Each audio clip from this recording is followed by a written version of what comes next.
Good evening friends. आज आपण face to face video घेणार आहे. तर यस, आज आपला 6 नंबरचा व्हिडिओ असणार आहे. तर आज आपल्या व्हिडिओमध्ये आपण बघणार आहेत की जे नर्सिंगचे जे DMRला जे क्वेश्चन झालेत त्यात आपण 10 क्वेश्चन ऑलरेडी तिसरा जो आपला व्हिडिओ टाकला होता DMR सिरीजमध्ये त्यामध्ये आपण बघितलेत.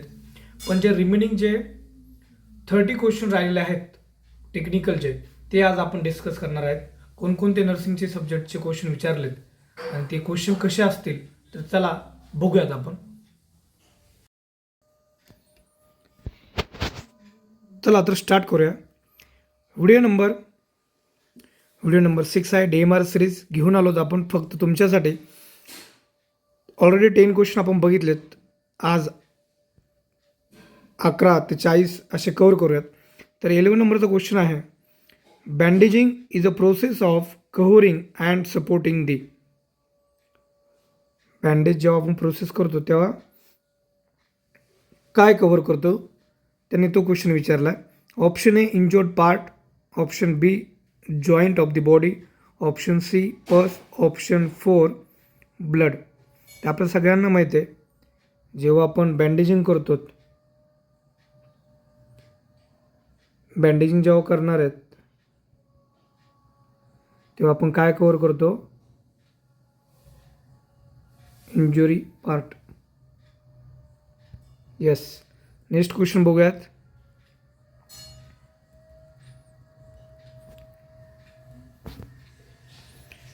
Question number 12, intra aortic balloon pump therapy is most often used in the management of. Intra aortic balloon therapy is most often used in the management of. तर ऑप्शन 1 आहे पल्मनरी एडिमा, ऑप्शन 2 आहे cardiogenic shock, option 3 आहे CCF, option D आहे aortic insufficiency. तर ह्या प्रश्नाचं उत्तर आहे cardiogenic shock. Intra aortic balloon pump therapy आपण कोणत्या कंडिशनमध्ये यूज करतो, कार्डिओजेनिक शॉकमध्ये. शॉक हा टॉपिक खूप इम्पॉर्टंट आहे. जर तुम्ही DMR DHSची किंवा RRBची ESICची प्रिपरेशन करीत असाल तर शॉक हा टॉपिक करणं कंपल्सरी.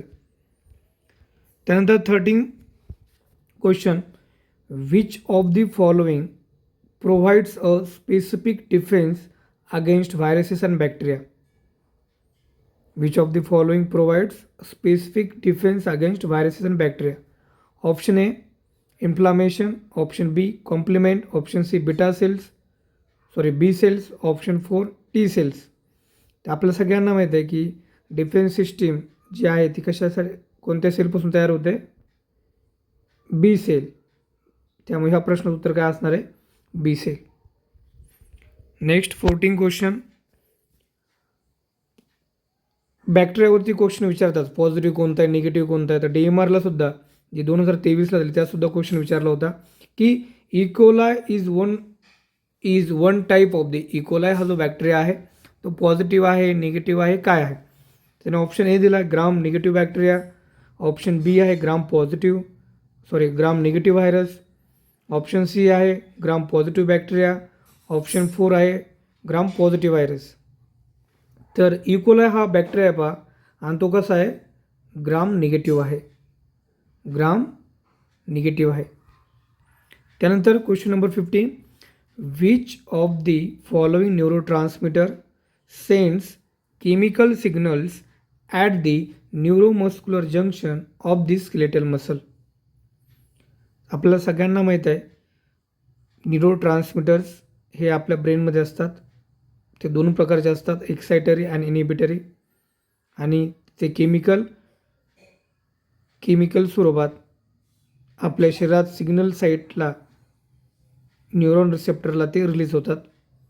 त्यांचे एक्सायटरी आणि इनिबिटरी आपल्या शरीरामध्ये फंक्शन असतं. तर त्यांनी ह्या प्रश्नामध्ये काय विचारलं की जे न्यूरो ट्रान्समीटर असतात केमिकल सिग्नल सोडणारे ते स्केलेटल मसल जंक्शन जवळ कोणते रिलीज होतात. तर त्यांनी ऑप्शन ए दिला मायोसिन, ऑप्शन बी ट्रोपोनिन, ऑप्शन सी ॲसिटाइलकोलिन, ऑप्शन 4 ॲसिटिन. तर ऑप्शन ए होणार नाही, हा मायोसिन प्रोटीन आहे. ट्रोपोनिनसुद्धा कार्डियक प्रोटीन आहे. ॲसेटिन पण नाही आहे. तर याचं उत्तर काय असणार आहे? ॲसिटाइल कोलिन. ॲसिटाइल कोलिन हे काय? हा न्यूरोट्रान्समीटर, हा मिक्स न्यूरोट्रान्समीटर आहे आणि मोस्टली हा कुठं ऑब्झर्व होतो? आपल्याला स्केलेटल मसलजवळ.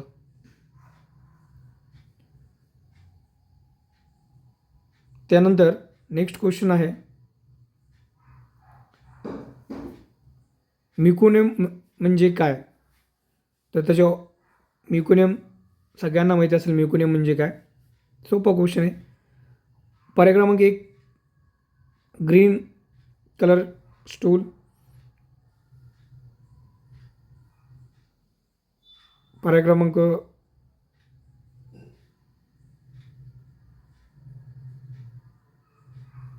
खाल्ल्यावरती केलेली पहिली विष्ठा. पर्याय क्रमांक 3 अर्भकाची पहिली विष्ठा. पर्याय क्रमांक 4 अर्भकाने अन्न ग्रहण केल्यानंतर केलेली पहिली विष्ठा. तर ह्या प्रश्नाचं उत्तर आहे हिरव्या रंगाची विष्ठा. त्यानंतर next question, classic symptoms of pleurisy. Classic symptoms of pleurisy are. Classic symptoms विचारले प्लुरसी या कंडिशनचं. Option A hyperpyrexia, option B tachycardia, option C pain while breathing, option D cyanotic nails. तर ह्या प्रश्नाचं उत्तर काय आहे? Pain while breathing. Pain while breathing. Pleurisy हा रिस्पिरेटरी सिस्टीमचा डिसीज कंडिशन आहे. टॅकिकार्डिया नाही होणार.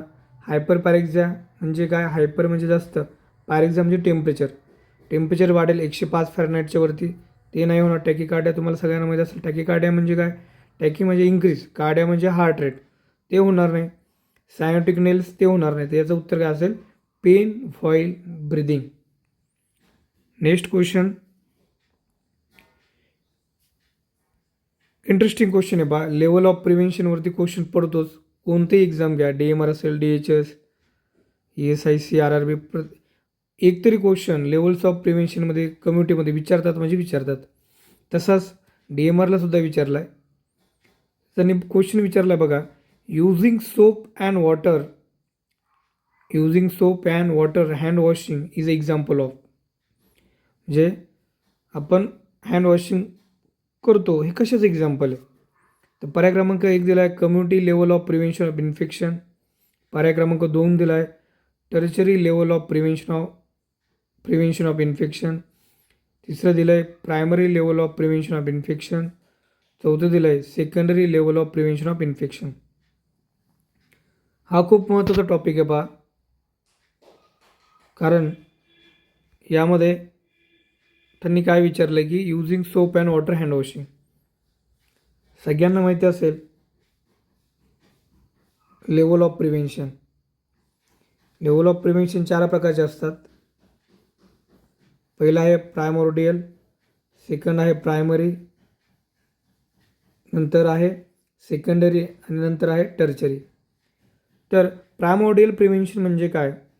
डिसीज प्रेझेंट नसतो, डिसीज होण्याची शक्यता नसते, तरीसुद्धा आपण जी काळजी घेतो त्याला म्हणायचं प्रायमोर्डियल प्रिव्हेन्शन. त्याचं फॉर एक्झाम्पल असेल मास हेल्थ एज्युकेशन. सगळ्यांना गोळा करून आपण हेल्थबद्दल माहिती सांगणं, किंवा जे चिल्ड्रन्स वगैरे असतील त्यांना ज्या बॅड हॅबिट्स आहेत ते न करायला सांगणं. म्हणजे डिसीज होणार आहे की त्यांना नाही, तरीसुद्धा आपण त्यांची काळजी घेतो. तर ते एक्झाम्पल आहे प्रायमोर्डियल प्रिव्हेन्शनमध्ये. त्यानंतर आहे प्रायमरी प्रिव्हेन्शन. आता प्रायमरी प्रिव्हेन्शनमध्ये काय फरक आहे प्रायमोर्डियल आणि प्रायमरीमध्ये? प्रायमरीमध्ये there is a risk, disease होण्याची रिस्क असते, डिसीज झालेला नसतो पण रिस्क असते. मग रिस्क असल्यानंतर आपण जी काळजी घेतो त्याला म्हणायचं प्रायमरी प्रिव्हेन्शन. मग फॉर एक्झाम्पल याचं एक्झाम्पल काय येणार प्रायमरीचं? काय एक्झाम्पल आहे? इम्युनायझेशन. येस. त्यानंतर secondary level of prevention. Secondary level of prevention म्हणजे काय? डिसीज इज प्रेझेंट, डिसीज काय झालेला असतोय, बट डिसीज झाल्याच्यानंतर आपण यामध्ये काय करतो? डिसीज झाल्याच्यानंतर आपण काय करणार की अर्ली डायग्नोसिस अँड ट्रीटमेंट. काय करणार? अर्ली डायग्नोसिस आणि ट्रीटमेंट करणार. म्हणजे काय होईल, जी डिसीजची जी तीव्रता आहे तिचं जे स्वरूप आहे ते काय होईल, अल्टिमेटली कमी होईल. आणि लास्ट आहे टर्चरी प्रिव्हेन्शन. तर टर्चरी प्रिव्हेन्शन म्हणजे काय, त्यामध्ये आता डिसीज झालेला आहे, त्याचं प्रमाणसुद्धा वाढलेलं आहे. फॉर एक्झाम्पल कोणत्या कंडिशन असतील, TB असेल, कॅन्सर असेल, ह्या ज्या डिसीज कंडिशन आहेत, ह्या कंडिशन झाल्याच्यानंतर आपण यांना पूर्णतः बरं करू शकतो का नाही, पण येस, रिहॅबिलिटेशन आपण यांना नक्कीच करू शकतो. तर रिहॅबिलिटेशन कोणत्या फेजमध्ये येतं आहे, कोणत्या प्रिव्हेन्शनमध्ये येणार, टर्चरी. हा खूप इंटरेस्टिंग टॉपिक आहे पहा, आणि यावर क्वेश्चन पडतोच. प्रायमोडियल म्हणजे काय, डिसीज होण्याची शक्यता नसते तरीसुद्धा आपण डिसीज न होण्यासाठी काळजी घेतो, त्याला म्हणतं प्रायमोडियल प्रिव्हेन्शन. प्रायमरी म्हणजे काय, देर is a risk present, risk असते त्यासाठी आपण जी काळजी घेतो. For example immunisation, specific immunisation घेणं. नंतर second example wearing helmet during bike riding, risk आहे, बरोबर. त्यानंतर सेकंडरीमध्ये काय, डिसीज झाला आहे, पण डिसीजची तीव्रता न होण्यासाठी आपण काय करणार, अर्ली डायग्नोसिस आणि treatment. For example pap smear test, second breast self examination. Okay. त्यानंतर टर्चरी प्रिव्हेन्शनमध्ये काय असते, डिसीज हा झालेला असतो आहे आणि तीव्र स्वरूपात झालेला असतो आहे, तरी आपण त्याला ओव्हरकम करण्यासाठी रिहॅबिलिटेशनचं आपण त्यामध्ये काय करतो, काम करतो. येस, होप्स तुम्हाला लेवल ऑफ प्रिव्हेन्शन लक्षात आलं असेल. त्यानंतर नेक्स्ट क्वेश्चनकडे आपण जाऊयात. नेक्स्ट क्वेश्चन आहे 19 नंबरचा, what are the early sign of pregnancy. Early sign काय आहेत प्रेग्नन्सीचे. Option A constipation and diarrhoea, option B nausea and early morning vomiting, option C आहे अँझायटी अँड फिअर, ऑप्शन 4 आहे insomnia and palpitation. Yes, we all know प्रेग्नन्सीचं sign काय आहे, early morning vomiting, आणि यालाच आपण OBGY मध्ये काय म्हणतो, हायपर इमेसिस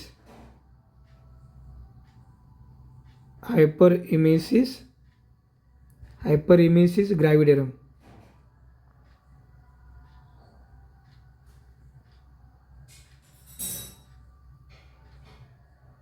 येस, इम्पॉर्टंट आहे पहा, विचारतात.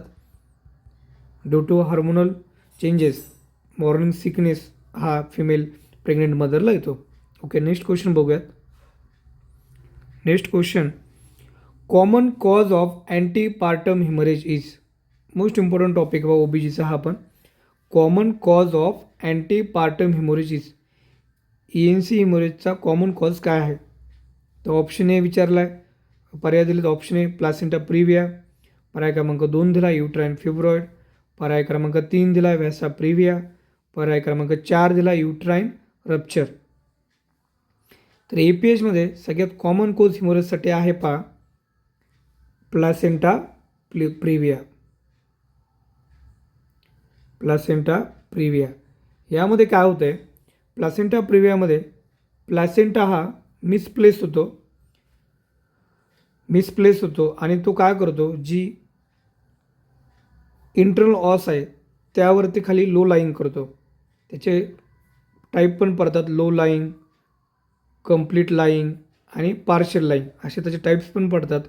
आणि कंप्लीट लाय केल्यामुळं काय होणार, जो इंटरनल ऑस आहे तिथं ओपनिंगजवळ प्लासेंटा येणार, त्यामुळे ती ओपनिंग काय होते, क्लोज होते. आणि क्लोज झाल्यामुळं डिलेवरीला भरपूर अशा अडचणी निर्माण होतात आणि त्यामुळं काय होणार, ब्लिडिंग होते. येस, त्यामुळे common cause of EPH, most common cause काय आहे तर प्लासेंटा प्रिव्हिया, फिब्रॉइड नाही आहे, व्हॅसा प्रिव्हिया नाही आहे आणि युट्राइन रप्चर हे पण नाही आहे. तर यस, आज आपण जे 10 MCQ होते ते आज आपण बघितलेत. होप सो तुम्हाला आवडले असतील. तुम्हाला व्हिडिओ आवडला तर नक्कीच लाईक करा, चॅनलला सबस्क्राईब करा आणि नवीन टॉपिक सांगा की त्यावर व्हिडिओ घ्यायचे, तर नक्कीच आपण ट्राय करूयात. नवीन टॉपिकवरती सुद्धा आपण व्हिडिओ घेण्याचा प्रयत्न करूयात. थँक्यू.